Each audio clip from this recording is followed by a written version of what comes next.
નમસ્કાર, આપ જોઈ રહ્યા છો ગુજરાત 18 લાઈવ. હવે છે અગત્યના સમાચાર. પાટણ ડાયટ ખાતે સ્કૂલ ઇનોવેશન કાઉન્સલર વિષયક ઓરિએન્ટેશન વર્કશોપ યોજાયો. પાટણ ડાયટ મુકામે innovative activities for school innovation council વિષય પર 2 દિવસીય ઓરિએન્ટેશન વર્કશોપનું સફળ આયોજન કરવામાં આવ્યું. આ વર્કશોપ પાટણ ડાયટના પ્રાચાર્ય શ્રી ડોક્ટર પી.આર. રાવલની પ્રેરણાથી યોજાયો હતો. તાલીમમાં પ્રિયંકાબેન દેસાઈ દ્વારા માર્ગદર્શન આપવામાં આવ્યું હતું, જ્યારે તજજ્ઞ તરીકે રામશીભાઈ પટેલ તથા વિપુલભાઈ ચૌધરીએ ઉપસ્થિત શિક્ષકોને સ્કૂલ ઇનોવેશન કાઉન્સિલના હેતુ, કામગીરી અને અમલીકરણ વિશે વિસ્તૃત માહિતી આપી હતી. વર્કશોપ દરમિયાન સ્કૂલ ઇનોવેશન કાઉન્સિલર અંતર્ગત શાળાઓના લોગિનની પ્રેક્ટિકલ પ્રક્રિયા કરવામાં આવી હતી. સાથે સાથે શાળાના શિક્ષક, બ્રાન્ડ એમ્બેસેડર માટેના લોગિન અંગે પણ માર્ગદર્શન આપવામાં આવ્યું હતું, જેથી શાળાઓમાં નવીન પ્રવૃત્તિઓનો અસરકારક રીતે અમલ મૂકી શકાય. તાલીમના ભાગરૂપે પાટણના પ્રખ્યાત પટોળા હાઉસની મુલાકાત પણ કરવામાં આવી હતી, જેના દ્વારા શિક્ષકોને પરંપરાગત કળા અને સ્થાનિક ઉદ્યોગોની ઓળખ મળી. વિવિધ ચાર્ટ્સ, કલર અને A4 સાઇઝના કાગળોમાંથી વિવિધ પ્રવૃત્તિઓ કરાવી. ડિઝાઇન થિંકિંગ અંતર્ગત વિવિધ ગ્રુપો બનાવીને સામાજિક તથા શૈક્ષણિક સમસ્યાઓ ઓળખી તેના સંભવિત ઉકેલ અંગે ચર્ચા તથા પ્રેઝન્ટેશન કરવામાં આવ્યા હતા. આ અંગે શિક્ષક શ્રી નિલેશ રીમાણીએ ફીડબેક આપતા જણાવ્યું કે આ 2 દિવસીય તાલીમ દરમિયાન ઘણું નવું શીખવા મળ્યું. વિવિધ પ્રવૃત્તિઓ, પ્રેક્ટિકલ માર્ગદર્શન તથા એક્સપોઝર મુલાકાતોના કારણે તાલીમ અત્યંત અર્થસભર અને સાર્થક રહી. આ વર્કશોપથી શિક્ષકોમાં નવીન વિચારધારા વિકસે અને શાળાઓમાં ઇનોવેશન આધારિત શિક્ષણને વેગ મળે તેવો આશાવાદ વ્યક્ત કરવામાં આવ્યો હતો. બે ત્રણ એના ઉકેલ સુનિશ્ચિત કર્યા છે. એ પછી પહેલો ઉકેલ છે, સરળ ઉકેલ છે કે સંખ્યા પ્રમાણે ગ્રુપ પાડી દેવાના. દાખલા તરીકે 30 હોય તો 5-5 ના ગ્રુપ પાડી દેવાના. ગ્રુપમાં એક ગ્રુપ લીડર નક્કી કરી દેવાનો અને એના આગલા દિવસે કહી દેવાનું કે કાલે કોઈ બી શિક્ષક ના જ હોય, ઇવન કોઈ બી ટાઈમે, તો તારે આ પ્રવૃત્તિ કરવાની. પ્રવૃત્તિનું એક આખું લિસ્ટ બનાવી દેવાનું. જેમ સાહેબે વાત કરી, આપણે પ્રવૃત્તિનો કેલેન્ડર પણ આવે છે, તો આપણે એ કામ બી આપણે ના હોય તો બી થઈ જાય. તો આપણે એવું એક ગ્રુપ બનાવી દેવાના. ગ્રુપમાં ગ્રુપ લીડર નક્કી કરવાનો અને પ્રવૃત્તિઓ આપી દેવાની. જે પ્રવૃત્તિ પૂર્ણ થઈ જાય છે એનો વાંધો નહીં, બાકી પ્રવૃત્તિ બાળકને ખબર છે હવે સાહેબ હાજર નથી તો આપણે બેસી રહેવાનું કે વાતો કરવાની કે મસ્તી કરવાની નથી.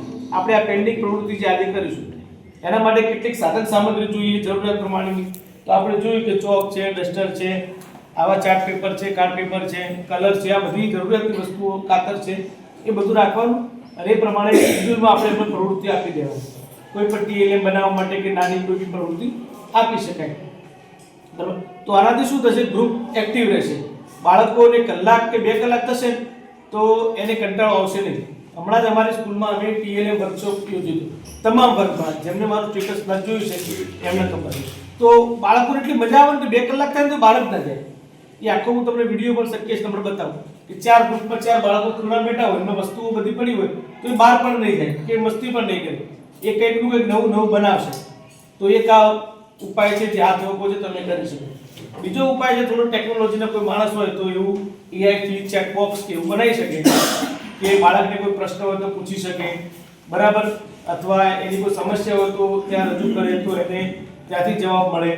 પણ એમાં બીજી કેટલીક સમસ્યાઓ થવાની સંભાવના રહે. એક ચેટ બોક્સ 2 હોય, બાળકો વધારે હોય તો બીજા પરિણામો પણ એના આવતા હોય. એટલે એમાં પણ ગ્રુપ પ્રમાણે તમારે ચેટ બોક્સ કે કોઈ AI એપ્લિકેશન તમે આપો તો એના આધારે કામ કરતો હોય છે. બરાબર? તો આ જરૂરિયાતના એમાં સાધનો છે 2 પ્રકારના અમે લીધા છે. આ રીતે સિમ્પલ ગ્રુપ પાડીને અને એક AI ના માધ્યમથી તમે બાળકને ચેટ બોક્સ. ભવિષ્યનું અમારું આ સ્કૂલનું એવું છે કે દરેક વર્ગમાં એક અમે એમને રોબોટ આપી દઈએ. રોબોટિક સુપર બી અમારી સ્કૂલમાં તો કામ ચાલુ જ છે. ભવિષ્યમાં પાઠશાળામાં તમને કદાચ AI અને રોબોટિક સુપર કામ કરતા રોબોટ્સ જોવા મળશે અને બાળકો જ બનાવે છે. તો આ પણ તમે એડવાન્સ લેવલનું છે એ તમે કરી શકો. તો આ પ્રમાણે ગ્રુપ લીડર બનાવી અને ગ્રુપમાં કામ કરવાથી બાળકો ચોક્કસથી કંઈક સારું કામ કરે છે. સાહેબે કીધું એમ ડિઝાઇન થિંકિંગ પણ થાય. બાળક વિચાર થાય કે રોજ એકનું એક શું બનાવું તો એ પણ બનાવે અને કંઈક એવું સારી ડિઝાઇન કે વસ્તુ બની જાય તો ભવિષ્યમાં બાળકને આપણે રોયલ્ટી ઇન્કમ પણ અપાવી શકીએ. મમ્મી પપ્પાને 2 જણાની જોબ હતી ને જોબ બી એવી હતી અને કદાચ આપણે પણ ક્યાંક ભૂલી જતા હોઈએ છીએ કે આપણે ઘર પરિવારને પણ આપણી જરૂર છે. તમને ને મને બધાને લાગુ પડે. એ છોકરાના મગજ પર એવું થઈ ગયું હતું કે એના કરતાં તો ચેટ જીપીટી સારું, કે હું એને 10 પ્રશ્ન પૂછું તો મને જવાબ તો આપે છે. એટલો બધો આક્રોશ હતો કે હું એને 10 પ્રશ્ન પૂછું કે 15 પ્રશ્ન પૂછું તે મારી પર ગુસ્સો નથી કરતું, એ મને સરસ પ્રેમથી જવાબ આપે છે. એક મારા બેસ્ટ ફ્રેન્ડ ચેટ જીપીટી છે. એટલે આ જનરેશન એ છોકરાને 10મા બોર્ડમાં બરોડાની સ્કૂલમાં પહેલો નંબર હતો, પણ દિવસે દિવસે ફોનના લગથી અને ફોનની ગેમિંગથી ને બીજું પેરેન્ટ્સને સમય નહોતો કે બધા પરિબળના લીધે અત્યારે 12મામાં ફેલ છે અને ફરીથી એને પરીક્ષા આપવાની છે.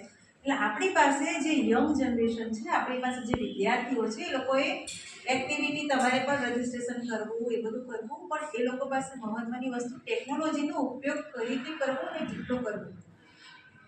નિલેશભાઈ બહુ સરસ કામ કરે છે અત્યારે એઆઈના માધ્યમથી, વિડીયો પણ મને આજે સવાર બહુ જ સરસ, કદાચ એમનો વોઇસ છે. અને આપણે ઇજિપ્ત ને મોહેંજો-દડોની જે સંસ્કૃતિની વાત કરી છે, વર્ગખંડમાં જ્યારે સામાજિક વિજ્ઞાન ભણાવીએ વિદ્યાર્થી એ જગ્યા તો જોઈ જ નથી, બરાબર. તો બહુ સારું છે કે એઆઈના માધ્યમથી પોતે પોતાની આખી સ્પીચ છે અને સમજાવે છે કે ભાઈ આ મોહેંજો-દડો છે, કે આ સ્થળ છે, બરાબર, આ લોથલ છે, કે આ ઇજિપ્તની ગુફાઓ છે. કોઈ પણ ટોપિક પર આપણે એઆઈના માધ્યમથી વિદ્યાર્થીને લાઈવ ડેમોન્સ્ટ્રેશન કરાવી શકીએ છીએ કે વિદ્યાર્થી વર્ગખંડમાં બેસીને આ બધું જોઈ શકે અને જોઈએ ભણો એવો આપણો નિયમ છે કે જેટલું જોઈ અને સાંભળીને ભણો એ તમને ઝડપથી યાદ રહે, એ તમારે ભોગવું પડતું નથી. તો બહુ સારું માધ્યમ છે, પણ આ માધ્યમનો પ્રોપર ક્યાં કઈ જગ્યાએ ઉપયોગ કરવો એ પણ આપણે બધાએ દિશાદર્શન કરવું પડશે કે સર આ યુવાધન ક્યાં જઈ શકે. અમારા ગ્રુપના નંબર પણ 2 અને અમારો ગ્રુપનું નામ પણ ટોટલ આજના 6 ગ્રુપમાં અમારા પાર્ટિસિપેટ હતા. એટલે કે ષષ્ઠકોણીય અમારું ગ્રુપ અને જેનું નામ છે ચાણક્ય. હવે અમારી આગળનો દોર કલ્પેશભાઈ લઈ પ્રેઝન્ટેશન કરશે. નમસ્કાર. મારી સાથે છે અમિતભાઈ નાયક, સાગોડિયા ઉચ્ચતર માધ્યમિક શાળાઓ છે, અને એમને પૂછીએ કે આપણી શાળામાં શું સમસ્યા હતી. સર. નમસ્કાર શિક્ષક મિત્રો. હવે જો આપણે સૌ જ્યારે કાર્ય કરીએ છીએ ત્યારે આપણા માટે સૌથી અગત્યની જો કોઈ પણ હોય તો એ બાળક છે અને બાળકને આપવામાં આવતું શિક્ષણ છે. આપણામાંના બધા શિક્ષક મિત્રો ફરિયાદ કરે છે કે બાળકોને ભણવું નથી. સાચી વાત છે, બાળકોને ભણવું નથી. બાળકોને ભણવું નથી એનું કારણ એ છે કે બાળકોને આપણી રીતે ભણવું નથી. જિલ્લા શિક્ષણ અને તાલીમ ભવન પાટણ મુકામે 2 દિવસીય તાલીમનું આયોજન થયું હતું, જેમાં SIC એટલે કે સ્કૂલ ઇનોવેશન કાઉન્સિલ અંતર્ગત વિવિધ પ્રવૃત્તિઓ કરવામાં આવી હતી. જિલ્લા શિક્ષણ તાલીમ ભવન પાટણના પ્રાચાર્ય શ્રી ડૉક્ટર પિંકીબેન રાવલની પ્રેરણા અને પ્રિયંકાબેન દેસાઈના માર્ગદર્શનમાં અમારી પાસે 2 સરસ નિષ્ણાત તજજ્ઞો અમને મળ્યા છે, રામસિંહભાઈ અને વિપુલભાઈ. બંને 2 દિવસ અમને ખૂબ સમજાવ્યું છે. ગઈકાલે અમે પટોળા હાઉસની મુલાકાત લીધી હતી અને આખો દિવસ અમે સમજ્યા હતા સ્કૂલ ઇનોવેશન કાઉન્સિલમાં શું કામગીરી કરવાની છે, teacher as a brand ambassador એની માહિતી અને લોગિન કરતા શીખવાડ્યું.